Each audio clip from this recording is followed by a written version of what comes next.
The holding pen smelled like rust and old blood. Rael Duno sat on the cold floor with his back against the wall and counted the bolts on the ceiling. 42. He had counted them 3 times now. It was something to do, something to focus on instead of the smell, or the sounds coming from the upper levels, or the fact that his wrists were still raw from the transport cuffs. He had been in darker places than this. Not figuratively. Literally. 600 meters below the surface of the Pacific Ocean, inside a collapsed drilling rig, with 1 functioning light and 40 minutes of air left. He had been in darker places than this.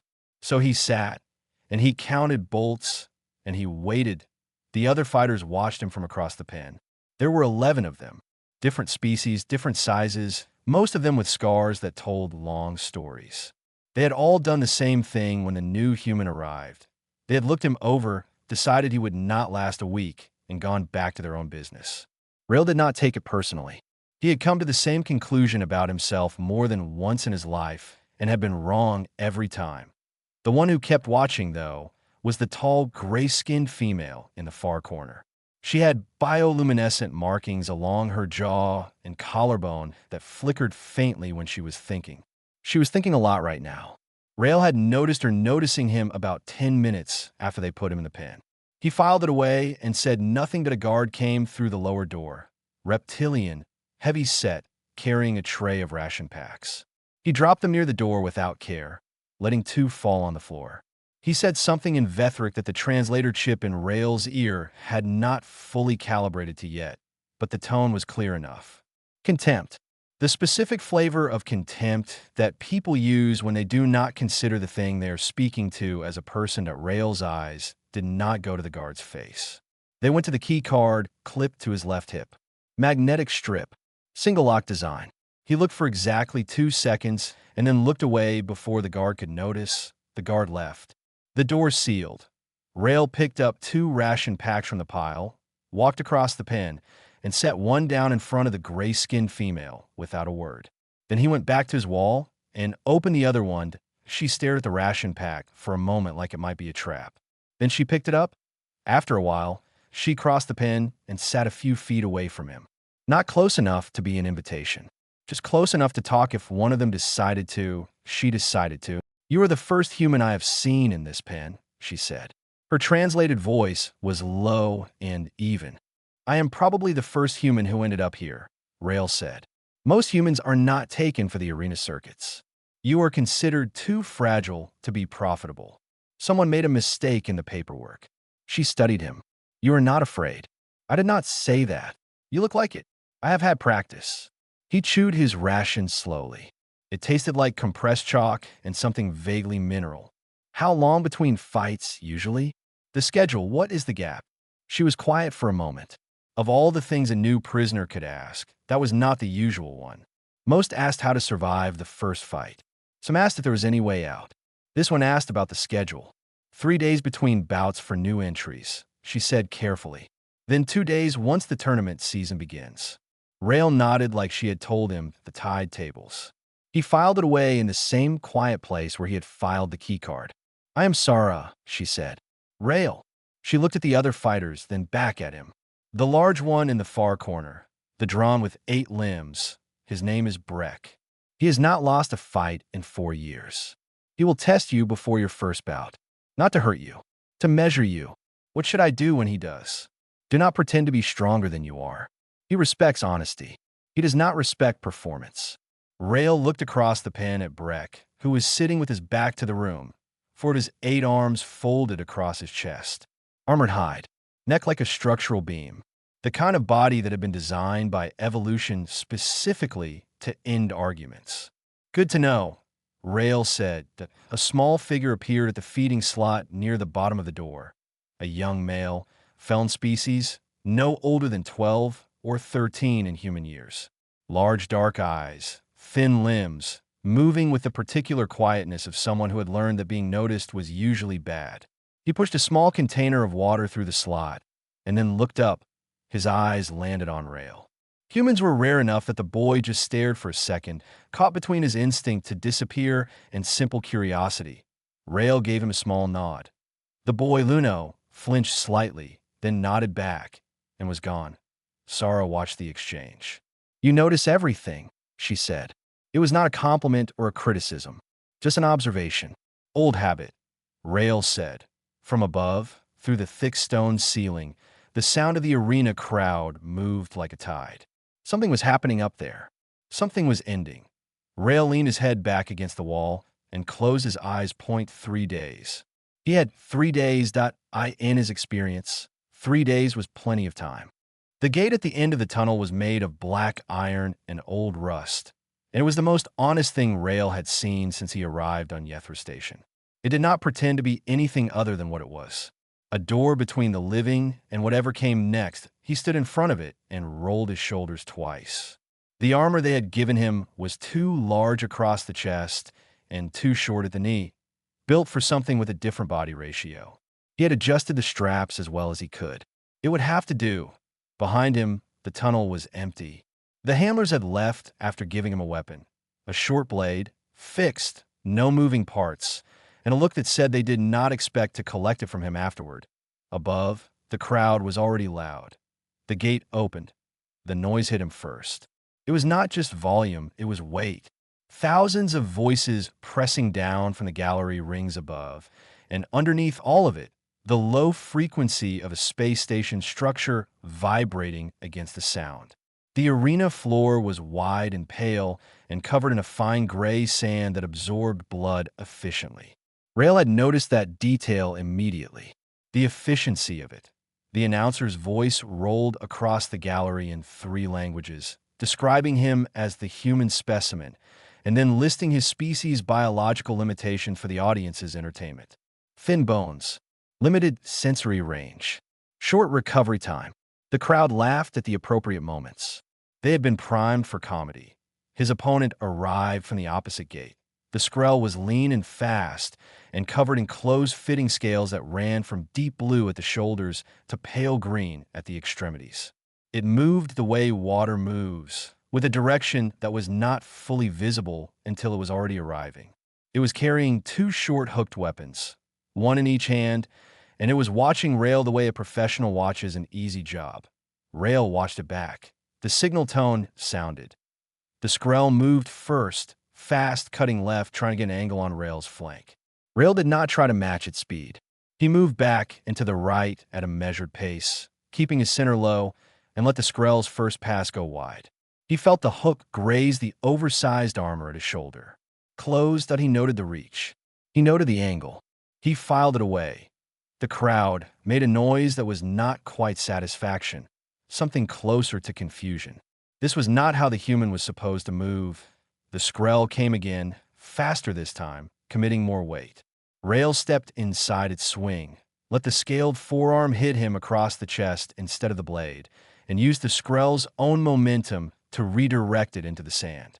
He put his knee on its back and his blade near its throat and held it there. He did not finish the strike. The arena went quiet in a way that arenas rarely go quiet.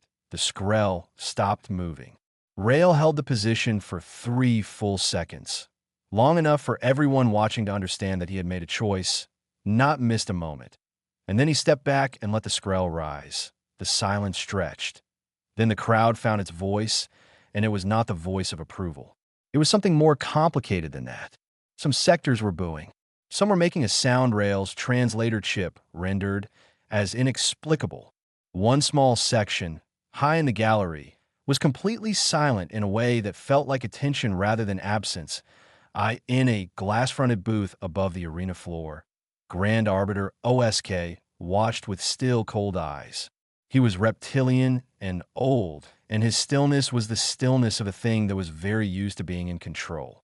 He watched the human walk back toward the fighter's gate without looking at the crowd, and his jaw moved once, slowly, as if chewing on something he had not expected to taste. He turned to the aide beside him and said 4 words. The aide moved quickly. Back in the pens, Rail set the blade down on the bench. His hands were steady. Sarah was watching him from across the room with an expression he could not fully read yet. Breck was in the far corner, and for the first time, his back was not turned to the room. He was facing forward, watching. Then Luno appeared at the lower slot. He pushed through a container of water, larger than the one the night before, and then a second one behind it. He looked up at Rail with his large dark eyes. Rail took both containers. He looked at the boy's left forearm, where the sleeve had shifted. The bruise was purple and wide, shaped like something with thick fingers. Rail said nothing about it. Instead, he said, "Thank you, Luno." The boy went still. Rail realized, from the way Luno's expression shifted, that it might have been one of the few times someone in this station had thanked him for anything. Luno disappeared quickly, the way small things disappear when they are not used to kindness and do not know what to do with it yet. Sarah came and sat beside Rail. "OSK, he sent someone to speak with the tournament coordinators," she said quietly. "I heard it from the handler on the left gate. He is requesting a different match for you. Something that ends cleaner," Rail said. It was not a question. "Yes." Rail drank from the water container slowly. "How long do I have?" 2 days. He nodded. 2 days. He had worked with less. The night cycle on Yethra Station did not bring darkness so much as it brought a dimming. The overhead strips dropping from harsh white to a low gray blue that made the pins look like the bottom of a shallow sea. Most of the fighters slept through it. A few did not. Rail sat with his back against the cold wall and did not sleep. Sarah was awake too. She sat across from him with her knees drawn up and her bioluminescent markings dimmed to almost nothing, which Rail had learned meant she was calm but not at rest. He was starting to read her the way he had learned to read ocean currents, not by the surface, but by the pressure underneath. "You should sleep," she said. "I will," he said. "Not yet." She was quiet for a moment. "You fought the Skrell like someone who has survived in small spaces for a long time. Controlled. Economical. Where does that come from?" Rail was quiet for a moment, deciding how much was worth saying. "I used to dive," he said. "Deep water. Recovery work, mostly. Finding things that had sunk and bringing them back up. On Earth, mostly the Pacific. Sometimes the Atlantic. The deep ocean is not like other dangerous places. It does not want to kill you specifically. It just does not care whether you live or die. That is a different kind of pressure to work under." Sarah's markings flickered faintly. "How deep?" "The last job was 600 meters. A collapsed drilling platform.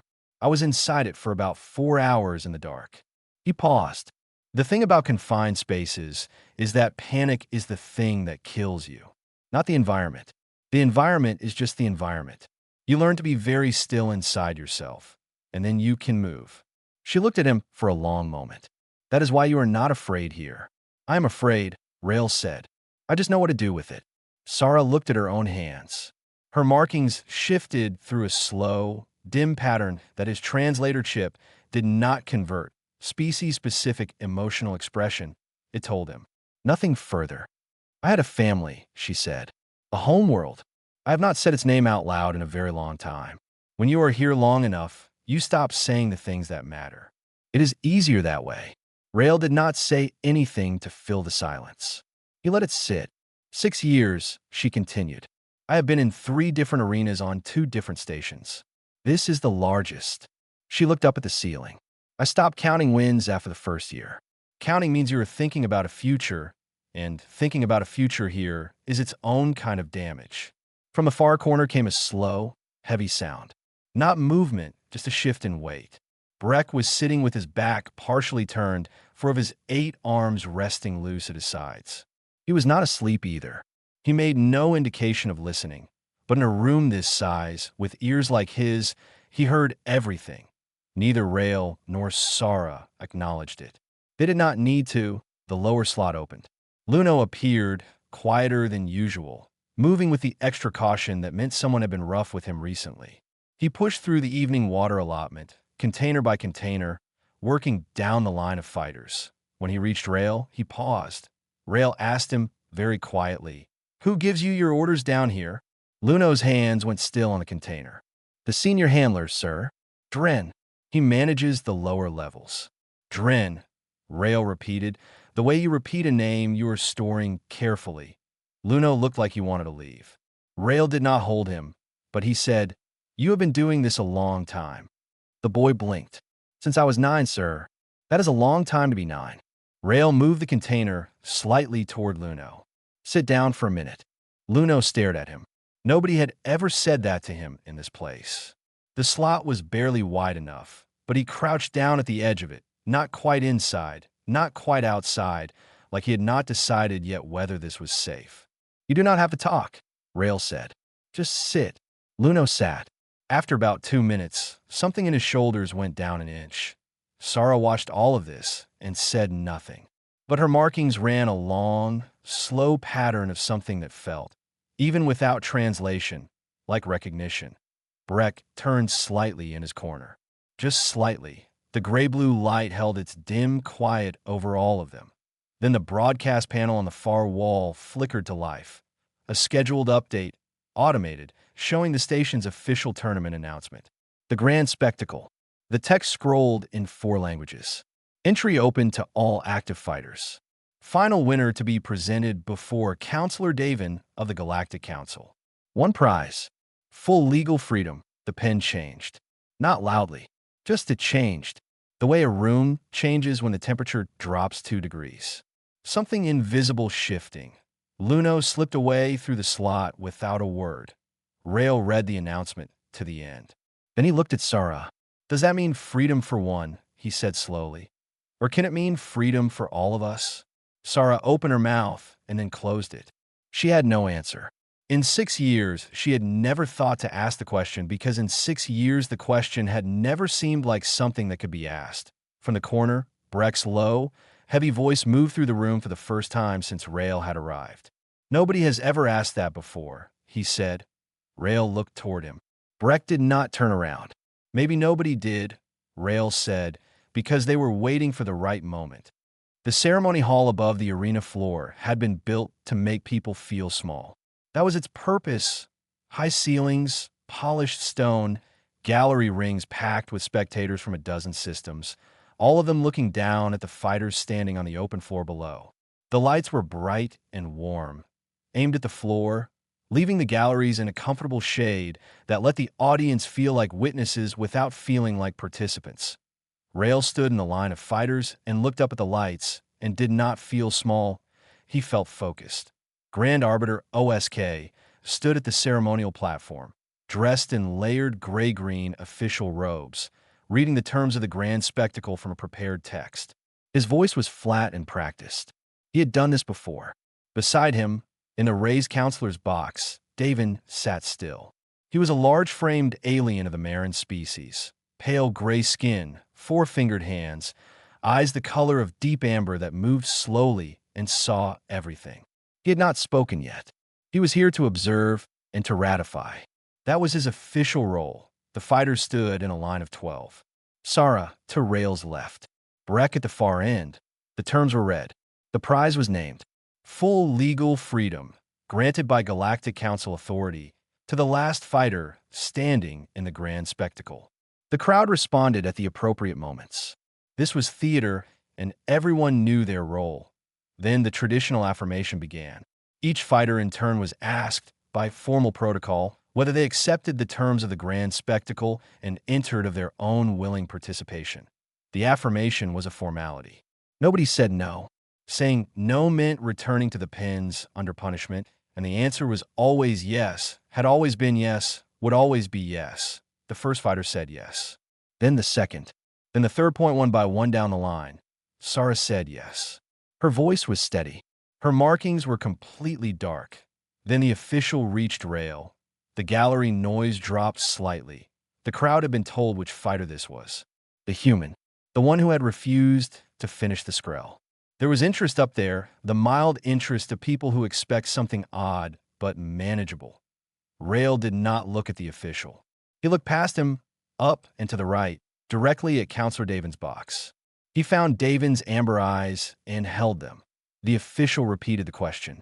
Do you accept the terms of the grand spectacle and enter of your own willing participation? Rail said, clearly and without rush, I have a question first. The gallery noise dropped further. The official's posture changed. This did not happen. Rail kept his eyes on Davin. If I win, he said, and his translator chip pushed his voice into the broadcast feed that was going live to 14 watching systems. Does my freedom extend to every fighter held in these pens? Or does your law only protect the strong? The arena went silent. Not the silence of an empty room. The silence of a very full room in which every living thing has stopped making sound at the same moment. It was a large and total silence, and it lasted, and it did not break quickly. OSK moved first. His hand went toward the broadcast control panel on the platform beside him. Davin raised one four-fingered hand. OSK stopped. Davin looked at Rail for a long, unhurried moment. His amber eyes did not show surprise, exactly. They show the expression of someone who has been doing a job for a long time and has just encountered a variable they did not account for. "You are asking a legal question," Davin said. His voice was deep and went easily through the hall. "Yes," Rail said, in the middle of a ceremonial affirmation. "You are a counselor. I do not know when else I will have legal standing to ask it." Up in the galleries, the silence was beginning to fracture into sound again. Not the crowd noise of before, but something lower and more complicated. The murmur of people who are watching something and are not sure what it is yet. OSK leaned close to his aide and said something short and sharp. The aide did not move. The aide was looking at Davin's raised hand and was not willing to step in front of it. Davin studied Rail for another moment. "I will answer your question," he said, "after the tournament." Rail held his gaze for 2 more seconds. Then he nodded once and turned back to the official. "Yes," he said, "I accept the terms." The official, who had clearly not been trained for this situation, marked his ledger with a hand that was not fully steady. The line moved on to the next fighter. But the question had already gone. It was in the broadcast feed, copied and relayed through 14 systems. It was already being read on screens and heard in halls and shared on networks OSK had no control over. A question about law. A question about who the law was for. A question asked by the smallest fighter in the line, in plain language, directly to the man with the authority to answer it. Sarah stood very still beside Rail when he returned to position. Her markings were running a long, bright pattern. She did not look at him. She did not need to. Breck, at the far end of the line, kept his face forward. But 4 of his 8 hands had closed into slow, deliberate fists. Above them all, in his box, Davin watched the fighters and was very quiet, and was already thinking. Luno had left a small stone on the bench outside Rail's cell door. It was smooth and pale, picked up from somewhere in the station's lower corridors. It was not a message exactly. It was the kind of thing a child leaves when he wants someone to know he was thinking of them, but does not have the words for it. Rail put it in his pocket and walked to the gate. The tournament ran over 3 days. There were 12 fighters entering and 1 prize, and the rules were simple enough that there was no room to mistake them. Rail spent the time between bouts the way he spent time in decompression chambers, breathing slowly, reviewing what he knew, conserving what he had. His first 2 bouts were against fighters who were fast and trained and expected him to break under pressure. He did not break. He moved in close where long limbs lost their leverage, used angles instead of strength, and walked out both times with cuts that bled but nothing that went deep. He did not kill either fighter. The crowd was loud about it. Not pleased, loud. Sarah moved through her half of the bracket cleanly. She fought with a precision that came from 6 years of having no margin for error, and she won her bouts without wasted motion. In the pins between rounds, she and Rail said very little. It was the silence of 2 people who understood each other well enough that words were mostly optional. Breck destroyed everything in his path without effort, the way a tectonic event destroys things. Not with anger, just with the pure physics of mass and certainty. He did not speak to Rail between rounds. He also did not turn his back to the room anymore. Then on the second day, OSK's arrangement made itself visible. The bracket had been adjusted. 3 fighters, large, coordinated, moving with the specific rhythm of a practice team, entered the arena floor at the same time. Not scheduled, not official. The announcer called it a special exhibition bout, but the handlers had cleared the floor in a way that told Rail this had been arranged carefully. Rail and Breck were both on the floor. Rail recognized the shape of it instantly. He moved to put his back near Breck's without making a show of it. Breck looked at him for a long moment with all 4 forward eyes. Rail said simply, "You take the 2 on the left. I will handle angles on the right. Do not let them separate us." Breck said nothing. Then he shifted his weight toward the left. What followed was not elegant. It was not the kind of fighting that the crowd appreciated because it did not have single moments of glory. It was the kind of fighting that deep water teaches you. Constant adjustment, reading the thing in front of you, covering what you cannot handle alone. Rail took a hit across the back that knocked him forward. Brett caught him by the arm without looking, righted him, and kept moving. Rail slid under a swing meant for Breck's exposed side and turned it into the arena wall. When it was over, all three arranged fighters were down, and neither Rail nor Breck was. They stood on the sand and did not look at each other. The crowd was making its complicated noise again. In his booth, OSK was completely still. The final bout was Rail against Breck. It was the bout the tournament had been building toward, and the crowd wanted it to be everything that the rest had not been. Breck came to the center of the floor. He was enormous in the arena lights, his armored hide catching the bright white and turning it into something that looked almost like heat. He looked at Rail without the contempt of the early days. He looked at him the way one difficult thing looks at another. They circled for a moment. Then Rail stopped moving. He stood straight and let his weapon hand drop to his side. Not dropping the blade, just lowering it. A visible choice. Breck stopped. Rail spoke quietly below the translator broadcast range in a voice meant only for the two of them. You already know who the real enemy is. And it is not me. It is not you either. Breck looked at him for a long time. If one of us walks out free, Rail said, what happens to the others? What happens to Sara? What happens to Luno? Breck's jaw moved slowly. His four forward eyes were steady. I asked that question in front of 14 systems, Rail said. I need to still be standing when David answers it. Another long silence. Breck looked at the crowd. Then he looked at the counselor's box. Then he looked back at Rail that he threw his weapons into the sand. The crowd erupted. Not with approval, with confusion and outrage and a sound that had no clean translation. The announcer said nothing for 5 full seconds, which, for an announcer, was its own kind of statement that in the counselor's box, David had gone very still and very alert, in the way that a person goes still when they understand that something has just shifted and they need to decide how to respond to the new shape of things. OSK stood from his chair and pointed toward the officials at the floor level. David stood up too, and he said, clearly into the broadcast system, the bout stands. Both fighters are standing. The tournament is concluded. OSK turned to face him. David looked at OSK with amber eyes that had seen 50 years of politics and did not find OSK particularly difficult by comparison. Sit down, Arbiter, David said. OSK sat down on the arena floor in the pale sand.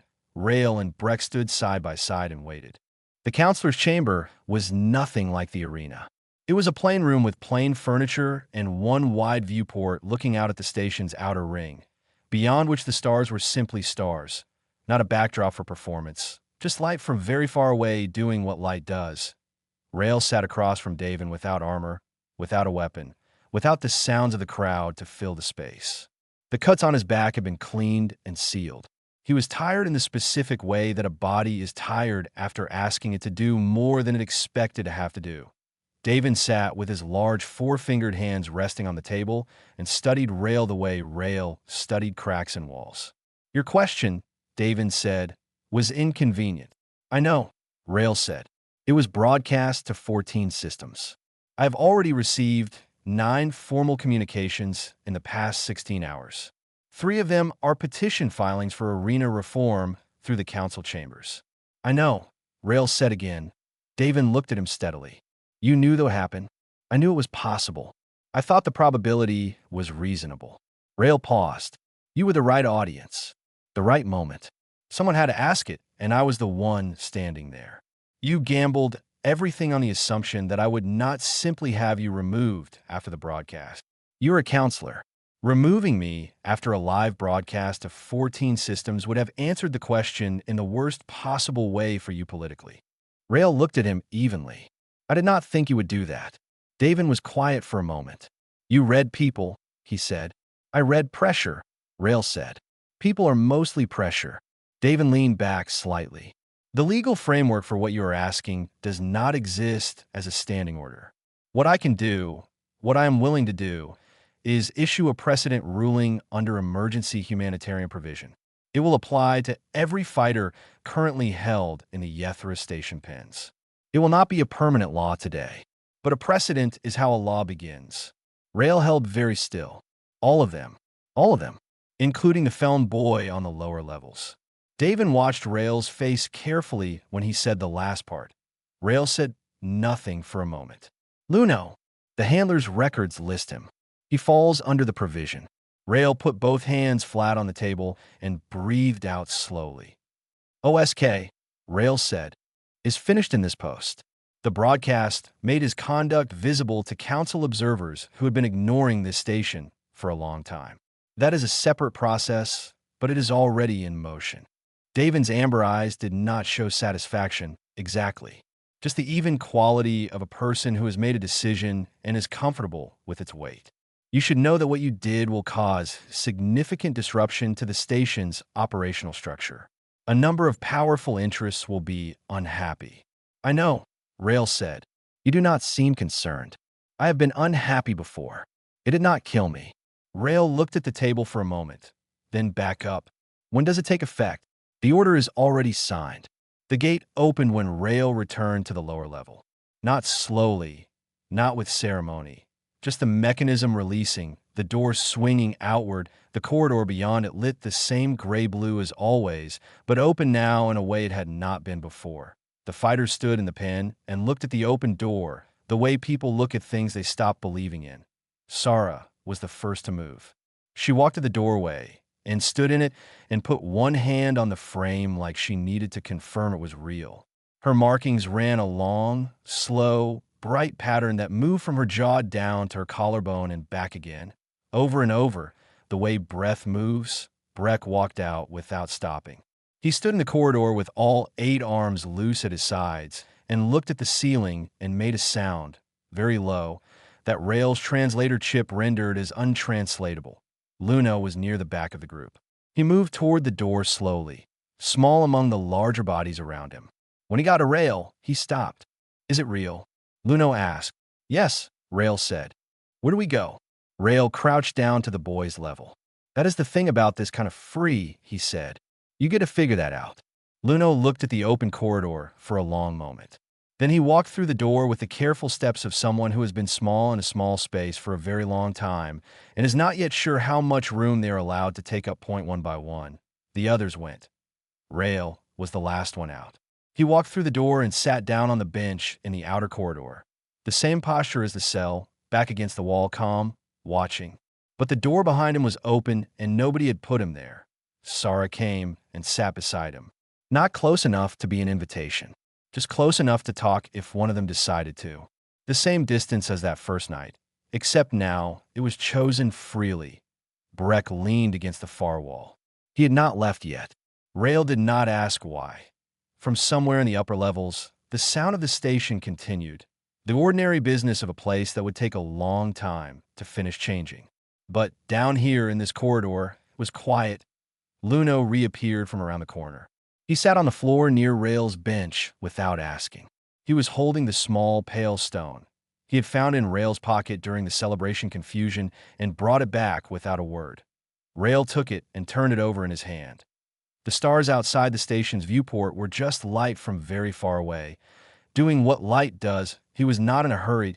He had waited in darker places than this, and something worth waiting for had always eventually come.